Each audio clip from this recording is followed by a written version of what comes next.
An honor roll student says he was pressured by friends into joining a gang. The initiation sent him to the hospital, and that's when a family friend stepped in.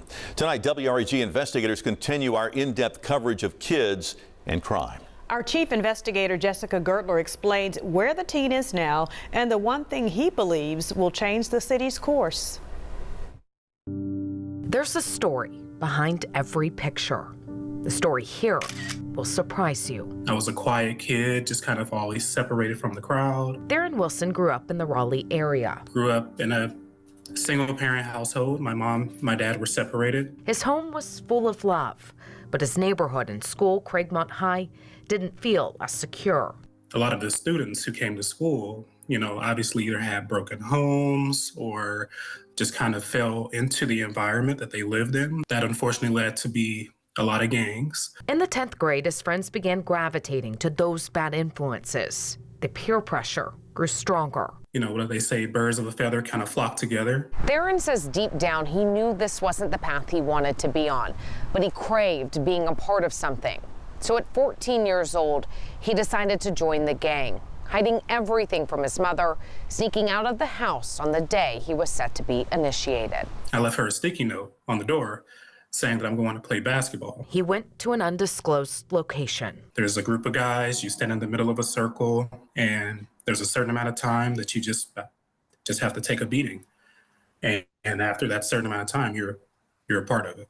His mother knew something was wrong. She kept calling, putting a pause to the brutal beating that still sent her only child to the hospital. Just at that moment, I was like, nah, I don't want to do this to myself or my family. His auntie called me and told him that she got a problem, something is going on with her nephew.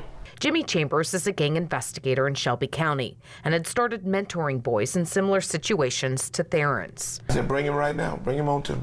Chambers had a long talk with Theron and didn't hesitate to step in. I went back out in the hood and found the little leaders, and I advised them that he's off limits, he's mine now.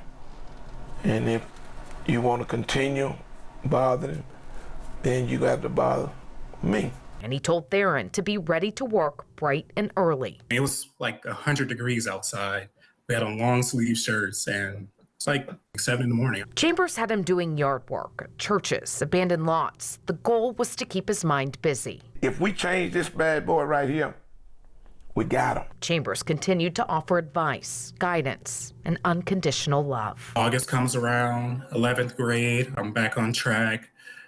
Got back in my AP courses, getting my heads back in the book. Back on the right path, Theron graduated from high school in 2015 and went to the University of Tennessee. That boy graduated. Where he earned his bachelor's degree in biochemistry. I just grinned from ear to ear because that was one of my successes. Chambers didn't think a smile could get bigger, but then. And 2 years after that, I joined the Ohio State College of Optometry. Theron continues to thrive, but remains humble. There's a very big chance that I would have fell into that street life. And I think nowadays, a lot of the crime that's being done is because there's a lack of guidance. His friends from the 10th grade are still in the gang, in jail. Some are dead. It's easy to mold a teenager into a certain mindset because they're still developing, they're still trying to learn themselves. That's why he believes mentoring is vital to ending the juvenile crime problem. They sincerely just need guidance because there's always a reason why a child does what a child does. He hopes his testimony encourages others to look at the bigger picture and rewrite Memphis's story. Jessica Gertler, WREG News Channel 3. Sometimes all it takes is someone to care and to get involved. Chambers grew his mentoring program. If you'd like to help his efforts, go to our website and click on this story. Tomorrow on News Channel 3 at 5 and 10, our investigation into kids and crimes continues.